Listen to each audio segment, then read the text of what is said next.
howsoever you may disagree with Marxism today, but Marxism in those times was a major tool to fight against the oppressed forces, forces of oppression, which were imperialist forces. You know, whether it is Nelson Mandela or anybody, you can take so many names all around the world. All of them found Marxism as a very important tool. And same happened in India with a section of people to which Bhagat Singh belongs, who used Marxism as an effective tool. No, but I am asking, is Bhagat Singh really, what should I say, let down? Has he been let down by the top leadership of nationalist movement? I don't think so. It's not letting down. Relevant? I don't think it's a relevant question anymore. You see, Bhagat Singh. No, you are a historian. You should analyze. I have analyzed. I have also written about it. You see, these questions in retrospective, retrospectively, if you think about many questions, not only this, then you will find different answers. Because you will look at it. Sir, why I am saying it? That I started reading history of late, and I could recall my own memory. I came from a village in Bihar, and when I was giving a speech for my school, which was written by somebody, my relative, who was that time doing graduation, and I was in class 4 and 5, he told me that Bhagat Singh could have been saved if Gandhi would have wanted. No, the reason why I am raising this question, that a person, a child living in Bihar who has no understanding about history, how the, what should I say, how the propaganda you could say, or the truth you could say, that truth has reached there. Yeah, and somehow the image of Gandhi is also being tarnished by the Hindutva forces. So when you as a historian go and study, you have double challenges. One, to speak the truth and not let the reactionary forces and the communal forces appropriate that issue also. So how to manage and how to maintain that fine balance? You see, I don't think we need to make any balance at all. And right-wing forces on this count, I don't feel threatened by the right-wing forces on this issue, because they have no place, neither in the Gandhian this thing or nor in the Bhagat Singh's. No, this fight was, they were totally out of it. So today, whatever they may speak, whatever they may speak, whatever they may say, they actually had no role at all, either in saving Bhagat Singh or not saving Bhagat Singh. Now, what Gandhi did, that is a question of debate. Last night also in one of the programs in which I was a participant, there was a long discussion where our Madhukar Upadhyay, a very senior journalist and writer, he went into a great defense of Gandhi. No, but I have a problem with that position, sir. I am reading a book by APJ Taylor on the origin of the Second World War, and in that book, Taylor is saying, and that is very revolutionary idea. He is saying that I am not going to look at history from the point of view of moral question. He is saying that okay, Hitler is to be blamed for everything, but that doesn't mean that we will pin, and I am quoting his word, we will pin every guilt on Hitler. And he's showing empirically that at the time when the Second World War is about to break, the expenditure on the army, the expenditure on military is almost the same. The expenditure done by the Hitler and the expenditure done by the British Empire. So the point is, what the Taylor is making, that as a historian we have to speak the truth. We should not be concerned about who will become happy, who will not become happy, which nationality do we belong. So in the same way I am asking, because many people in private discussions, they raise this point, and there is a lot of confusion, lot of misunderstanding that Hindutva forces, they are using it. So as a historian who have spent much time on reading those documents, you tell me that that grey area where Bhagat Singh was being hanged or he was being jailed, and the nationalist leadership are not coming into that his defense.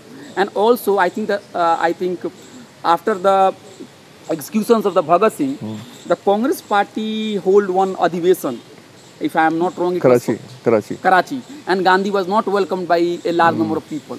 So your statement, your take on that?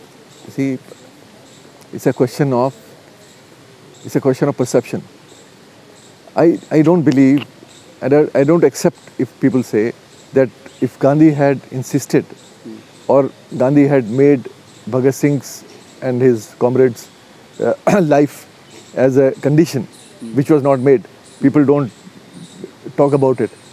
When negotiations were happening between Lord Irwin and Gandhi, their freedom,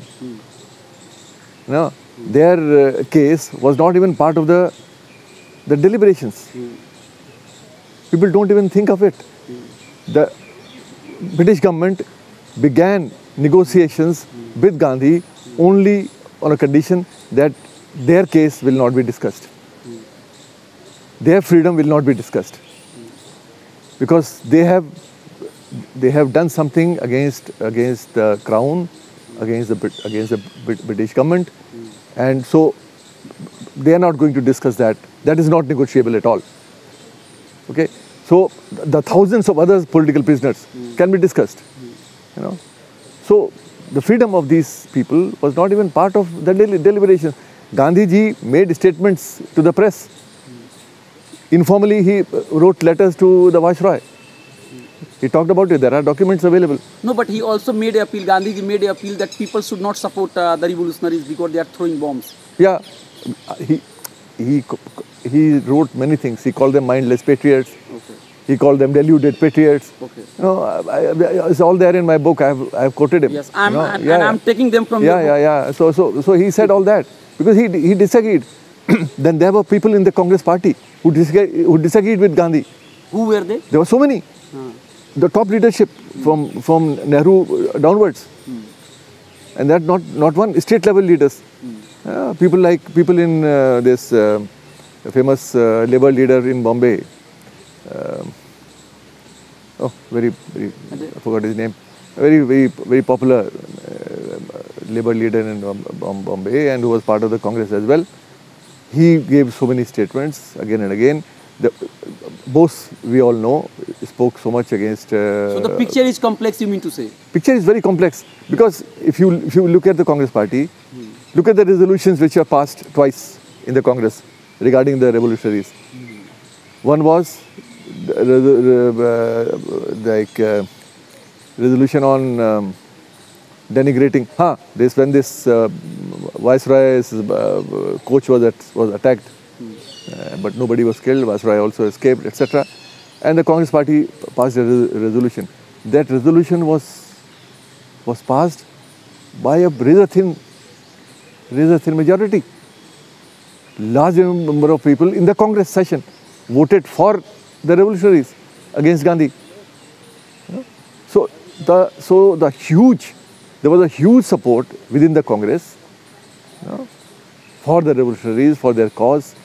There was huge sympathy for them, and that is the reason why Bhagat Singh became actually only the second most popular leader, popular icon of India after he was hanged, and why he remains even now the only leader who is respected, revered in Kerala, in Bengal, in the northeast, across the border in Lahore. He is the only one who can unite. Gandhi will not be able to unite. Nehru will not be able to unite. Nobody. He is the only one who can unite the two countries. Okay, sir. Now the organization. Why he can unite? He can unite because he talked of humanity. He talked beyond discrimination. He was not divisive. He never looked at people as Hindus, Muslims, and Sikhs. He looked at people as oppressed, as poor, a poor who has no religion. Okay. So friends, we have taken the question of Gandhi and Bhagat Singh and Congress party, but we should also ask those who are now becoming champion of, let's say, Bhagat Singh and critical of Gandhi, I mean to say the Hindutva forces. The RSS was formed in 1925. Hindu Mahasabha were already operating. So today the Hindutva forces are garlanding and they are putting so much reverence and respect for Bhagat Singh, Shahid-e-Azam. Do you remember, have you found any evidence, any, let's say, historical document where the Hindutva forces, the RSS leaders, they have ever spoken in favor of Bhagat Singh, or they have said that, okay, whatever Bhagat Singh is talking about, that let's end untouchability, let's reform, let's go for economic justice, we should take up? Nothing, nothing at all. There is no record. No, I have challenged many RSS ideologues, I will not name them. And I have challenged them that you give me, you tell me, if you talk about freedom struggle, that we played a huge role in the freedom struggle. Tell me why there is not a single book till today. I am not saying the left, okay, left is against, or left liberal historians are against the RSS, the right-wing ideology, etc. So they will not write. They have not written. So you can see some bias and prejudice. Why shouldn't the right itself, some scholar within the right, write a book based on documentary evidences, files in the archives, etc. as other people have done it as scholars. Go to the archives, go to state archives, go to all the resources which are available for a scholar and produce a book. Should have produced a book till now. Why there is not a single book? Why there is a sectarian literature? So they are reducing Bhagat Singh to hyper-nationalism. Even if you reduce him to hyper-nationalism, you will not be able to do it, because Bhagat Singh stands for much more than that. And all that has come to light now. Some through my own work, some through the work of so many other people. Now people know that Bhagat Singh actually was not just a nationalist, he stood for a certain vision of India. And that vision of India was where 98% people of the country will have a role in the governance of the country, not just 2% rich. So friends, that point is very important. Those Hindutva forces who are today celebrating Bhagat Singh and they are observing his Martyr Day, they have no connections at all with the legacies of Bhagat Singh. And even historians have shown beyond doubt that they were with the side of with the establishment. They were dividing the people on the basis of religion, and they had no role at all. And today, unfortunately, when they have got power, they are issuing certificate of nationalism and patriotism to you and me. That is a very convenient thing to do. You can always do that because you want to look like a nationalist, because you don't have that past. You don't have that sort of a past, so you have to create a past for yourself. And sir, it is very unfortunate that many organizations which spread, let's say, hatred, they are named after Bhagat Singh. Yeah, they are named after, absolutely. And he talked about exploitation, ending exploitation of man by man. Yes. Of course. Sir, when I was reading his pamphlet, Why I Am an Atheist, in that pamphlet, he was talking about the importance of critical and independent thinking. But not to talk of, let's say, ruling establishment and also the right-winger, because we have very little hope from them. Even those who are on the side of the left, those who are reading, let's say, leftist literature, they are talking about ending oppression. Why there is so much stagnation as far as thinking is concerned? You see, 1920s, 1930s, we had at least theories. For example, Bhagat Singh got very little time. He studied only for 5 to 6 years, and he wrote so much. And he said many things, very remarkable, very radical. But why such creative thinking is not happening on the side of the left? I think we all share that platform. Yeah. You see, I don't agree. I don't agree. Because you are now retired. I don't agree. I don't agree that there is no thinking, etc. There are people who are thinking. There are people who are writing. The point is the relevance of what people are reading and writing, the relevance of what people are thinking, whether thinking has any role in the matter of governance or policy making. That has depleted. No, but sir, if they would have very radical theory, you look at their own ideology, the ideology of the left. I am referring to the parliamentary left.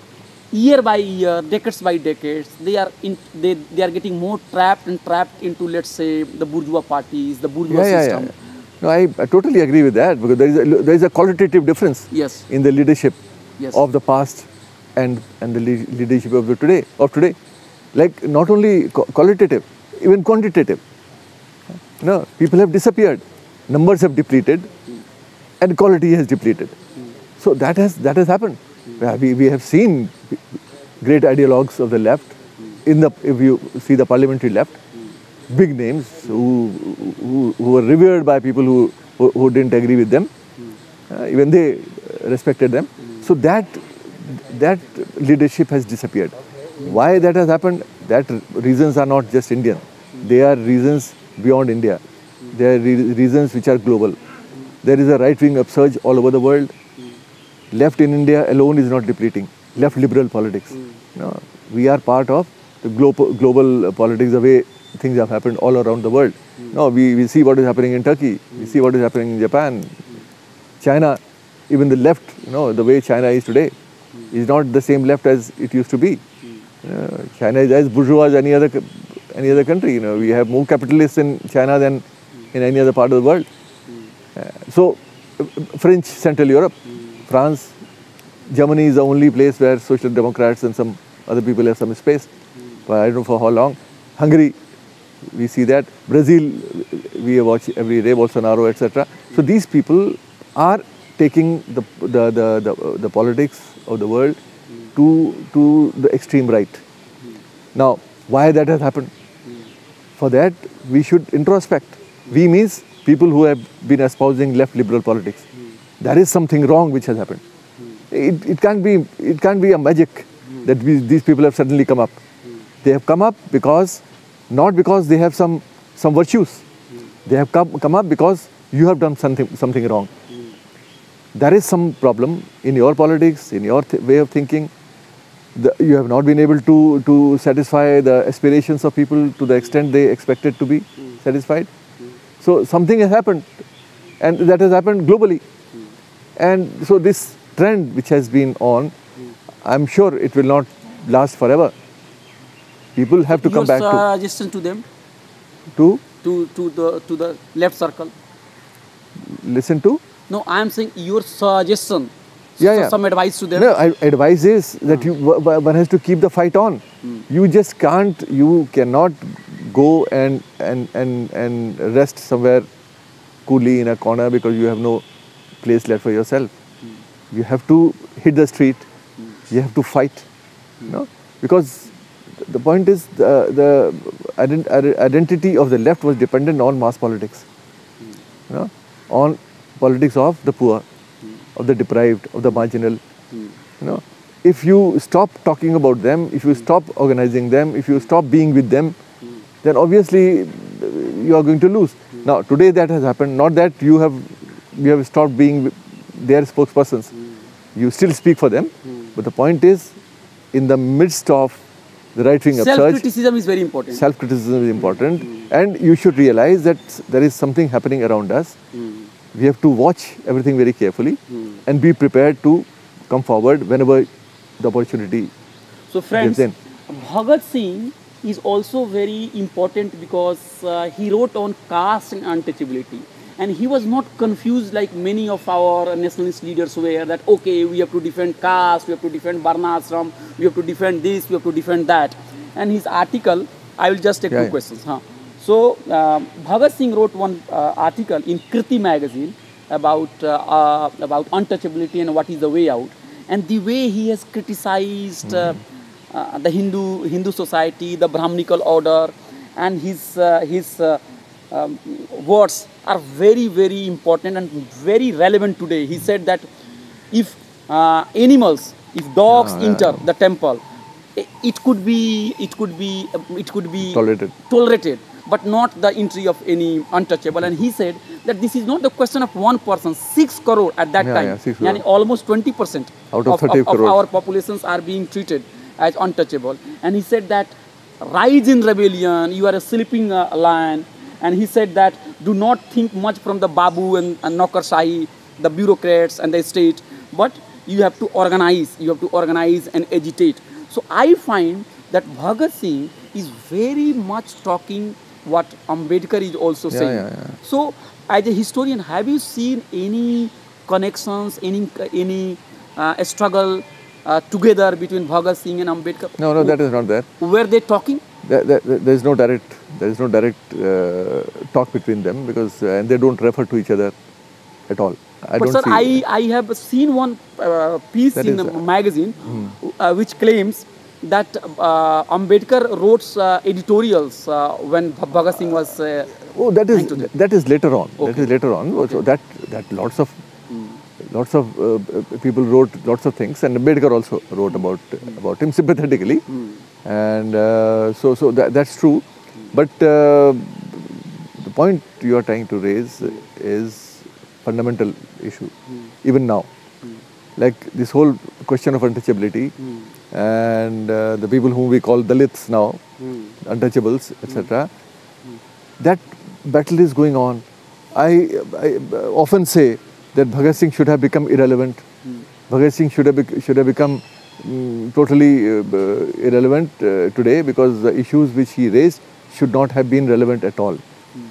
Those issues should have been resolved. If we say that he is relevant even now, which means we have not done enough. And recently, I read a piece in magazine. 25% of Indians they accepted that somehow they practice untouchability. Yeah, of course. We see it happening every day. Yes. We see it And happening every day in our Sukhdev lives. Thorat, Professor Sukhdev Yeah, Thorat and yeah. Ghanshyam Shah, they have also done work. And they Absolutely. have shown that how untouchability It is still continues. It is rampant. It is rampant despite all the pious claims friends, we make. The point of referring to Bhagat Singh and his work on untouchability and caste is that so much division has been made between, let's say, Dalit Bahujan thinkers and the left thinker. That is also not. Yeah, that is Also that not is taking us very forward. No. So That is there are leaders within the left who have not taken up the questions of caste, but we cannot say that nobody has taken up. No. And we should There are try lots to of people. force that unity. Absolutely. That is And the only Bhagat way. Singh could be that uniting point. Yeah, absolutely. Bhagat Singh should be the uniting point, because Bhagat Singh, there is so much to agree with him, on what he wrote, what he said, what he did. There is little to disagree with him. There's so much to agree with him, and so he should be a binding factor. Unfortunately, we don't want to use even that opportunity. I have told you, friend, that Professor Syed Irfan Habib has earlier done a lot of research on science, and this question is related to his earlier work, science and technology, and now and what Bhagat Singh has said. In Why I Am an Atheist, Bhagat Singh is saying that I am going for the critical thinking, I am going for the reason. Reason should be the ruling star for the life, if I am correct. Yeah. And he has also made one point that there is a need to dominate nature by science and man. Yeah. I think that statement we should not uphold it. Yeah. No, Because you see, there are lots of things which we may not agree with him. will you accept that now this statement is not valid given? See, he spoke in a different context. Okay. Like when you talk of nature, like in science, there are lots of statements that the positivist science, when you, the domination of nature, etc., that is a very negative sort of expression in today's context. But when it was being made in those times, because in those times, nature was not as exploited as it is exploited today. Science had just come in, and people were using science or espousing science as a great panacea for all ills, which are there rampant in the But society. environmentalists and critical theorists may disagree with you. Today, They are analyzing that how the very understanding that we will dominate nature, we will dominate. I'm not espousing domination of nature. Yes. I'm just trying to put these statements in the context when they were made. Today, you cannot make that statement. Okay. You cannot today say that a man has to dominate nature. Of course not. No, you have to live in harmony with nature and progress. Today, that is how the world has to go forward, in harmony with nature. Because if you dominate nature, then you actually clash with nature. And that is counterproductive. And that counterproductive results, we can see all around us all the time. Sir, A.G. Nurani's book, Trial of Bhagat Singh, published by Oxford, he has made one reference to Gandhi and Muhammad Ali Jinnah, Quaid-e-Azam. And that is also very interesting. As a student of history, he said that Gandhi ji didn't visit Bhagat Singh, and Muhammad Ali Jinnah, whom we have lot of prejudice in Indian historiography, he spoke in support of Bhagat Singh in assembly, in Governor General Council, and he said, if I quote, that Bhagat Singh carries sympathy and admirations of the people, and people see him as a victim of the system. He is also not making very bold statement there, because it was not appropriate given the context. But the way at least Muhammad Ali Jinnah spoke, this is very different picture than the picture which we are shown by the state of historians. So my argument is that, will you accept the fact that to look at the history of South Asia, the old binary between communalism and secularism is not much yielding result? You see, Jinnah has a very different, very multi-layered life, like so many others. Not everybody can be seen through one parameter only, the communalism alone. Of course, communalism dominated his legacy, because what Jinnah is remembered today is, he is remembered for the partition of the country and the violence which ensued, for which Jinnah was one of the leading factors. Now, before that, Jinnah was ambassador of Hindu-Muslim unity. Jinnah, Sarojini Naidu called him ambassador of Hindu-Muslim unity. He was seen as a great constitutionalist, which he remained till the end, till he became leader of the Muslim League and close to the partition and independence. But till then, he was a constitutionalist who believed in constitutional methods. And that was the differences he had with Gandhi. Non-cooperation for him was an anathema. You cannot disagree